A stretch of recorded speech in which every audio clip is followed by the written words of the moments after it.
Film की शुरुआत में हम एक लड़की को देखते हैं जिसका नाम ह्यो है। वो सो रही होती है।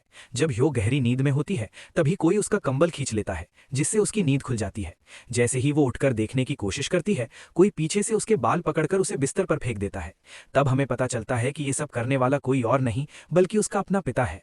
यांजू कहती है, आप क्या कर रहे हैं? लेकिन उसका पिता कोई जवाब नहीं देता। वो अपनी बेटी को गंदी नजरों से देखने लगता है और कहता है कि मेरी बेटी अब बहुत बड़ी हो गई है। अपने पिता के मुंह से ऐसी बातें सुनकर जूजू बहुत डर जाती है और रोने लगती है। इसके बाद उसका पिता उसके बाल छोड़ देता है और उसके चेहरे को छूने लगता है, जिससे यांजू और ज्यादा घबरा जाती है। उसे समझ नहीं आता कि उसके साथ क्या हो रहा है। फिर उसका पिता वहां से चला जाता है। अगले दिन उसकी माँ खाना बना रही होती है। उसी समय ह्योंजू सोच रही होती है कि क्या उसे पिछली रात की बात अपनी माँ को बता देनी चाहिए। तभी उसकी बहन सन वू भी अपने कमरे से नीचे आ जाती है और उसका भाई भी नाश्ता करने बैठ जाता है। फिर उनका पिता भी वहां आ जाता है और ऐसे व्यवहार करता है जैसे पिछली रात कुछ हुआ ही नहीं। ये देखकर ह्यून सोचती है कि कल रात वो मुझे बुरी नीयत से देख रहा था और आज ऐसे अनजान बन रहा है। ये सोचकर हेजू वहां से उठकर चली जाती है। तभी उनकी माँ गुस्से में खाना जोर से मेज पर पटक देती है। किसी को समझ नहीं आता कि क्या हो रहा है। उनकी माँ अजीब तरीके से खाना खाने लगती है जैसे कई दिनों से भूखी हो। उसे ऐसा करते देखकर बच्चे डर जाते हैं। उनका बेटा खाना थूक देता है और कहता है कि इसमें बहुत ज्यादा नमक है। लेकिन माँ वही खाना उठाकर पागलों की तरह चिल्लाने लगती है और अपने बेटे से भी जबरदस्ती खाने को कहती है। बेटा डरकर अपने पिता की ओर देखने लगता है। पिता कहता है कि अगर नहीं खाना तो मत खाओ। ये सुनकर माँ गुस्से से पिता को देखने लगती है और प्लेटें नीचे फेंक देती है। बच्चे बहुत डर जाते हैं। माँ उन्हें डांटते हुए कहती है कि जो भी मैं बनाऊं चुपचाप खाओ, और जोर जोर से चिल्लाने लगती है। बेटा डर के मारे रोने लगता है। अब सवाल ये है कि उनके साथ हो क्या रहा है। दरअसल जब से वे नए घर में आए हैं उनके साथ अजीब घटनाएं होने लगी हैं। उनका पिता हर रात अपनी बेटी के कमरे में जाता है और अजीब हरकतें करता है। एक दिन जब सोनू नहा रही होती है तभी कोई उसके पास आकर खड़ा हो जाता है। जब वो शीशा साफ करती है तो डर जाती है, लेकिन पता चलता है कि उसकी बहन ने उसे डराया था। बाद में दोनों अपने कमरे में जाती हैं। वहां हियान अपनी बहन को बताती है कि उनका पिता हर रात उसके कमरे में आता है और अजीब हरकतें करता है। ये सुनकर सनवू हैरान रह जाती है कि उनका पिता ऐसा कैसे कर सकता है। तभी उनका पिता वहां आ जाता है और उनकी बात सुन लेता है। वो एक चाकू उठाकर उन पर हमला करने की कोशिश करता है। सनवू उसे धक्का देती है और दोनों बहनें भाग जाती हैं, लेकिन अचानक उनका पिता फिर सामने आ जाता है। सू के बाल पकड़कर उसे सीढ़ियों से नीचे फेंक देता है। वो बेहोश हो जाती है। उसकी बहन शांजू डरकर भाग जाती है और छिप जाती है। पिता हथौड़ा लेकर उसे ढूंढने लगता है।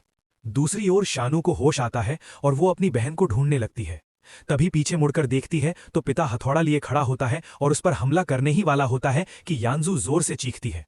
वो बल्ले से अपने पिता को मारती है लेकिन उस पर कोई असर नहीं होता। गुस्से में वो उस पर भी हथौड़े से हमला करने लगता है। तभी उनका असली पिता नीचे से ऊपर आता हुआ दिखाई देता है। ये देखकर उसका हमशक्ल हथौड़ा फेंककर दूसरे कमरे में चला जाता है। असली पिता ऊपर आकर अपनी डरी हुई बेटियों को देखता है। दरवाजे में बड़ा छेद देखकर पूछता है कि क्या तुम दोनों यहाँ लड़ रही थीं, लेकिन वे कुछ नहीं कहती। उनका भाई भी वहां आ जाता है और दोनों बहनें उसे वहां से भागने को कहती हैं। तभी उनकी माँ पीछे से हथौड़ा उठाकर पिता पर हमला कर देती है। पिता उसे रोकने की कोशिश करता है लेकिन वो उसे धक्का देकर गिरा देती है और डरावनी मुस्कान के साथ टूटे कांच पर चलते हुए अपने कमरे में चली जाती है। तभी नीचे से माँ की आवाज आती है। वो उन्हें बुला रही होती है। सब लोग उससे डरने लगते हैं। पिता डरते हुए कमरे का दरवाजा खोलता है लेकिन अंदर कोई नहीं होता, सिर्फ फर्श पर एक हथौड़ा पड़ा होता है। अगली सुबह पिता अपने बड़े भाई को बुलाता है जो चर्च के फादर हैं।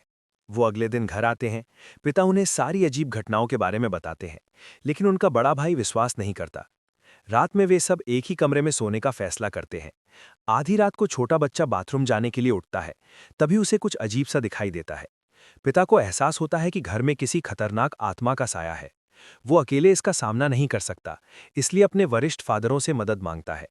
सभी मिलकर चर्चा करते हैं कि इस परिवार को उस आत्मा से कैसे बचाया जाए।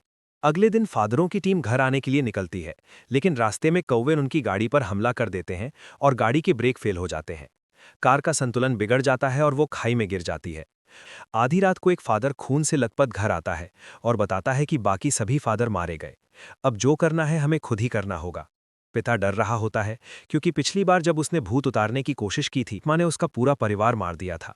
लेकिन उसका भाई उससे विनती करता है कि हमें इस शैतान से बचा लो। फिर वो मोमबत्तियां जलाता है और पवित्र जल छिड़कता है।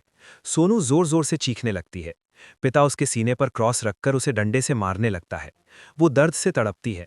वो चिल्लाती है कि आप लोग मेरे साथ ऐसा क्यों कर रहे हैं, लेकिन पिता कहता है कि अगर शैतान को नहीं निकाला गया तो वो सबको मार देगा। वो चाकू से भी उस पर वार करने लगता है। ये देख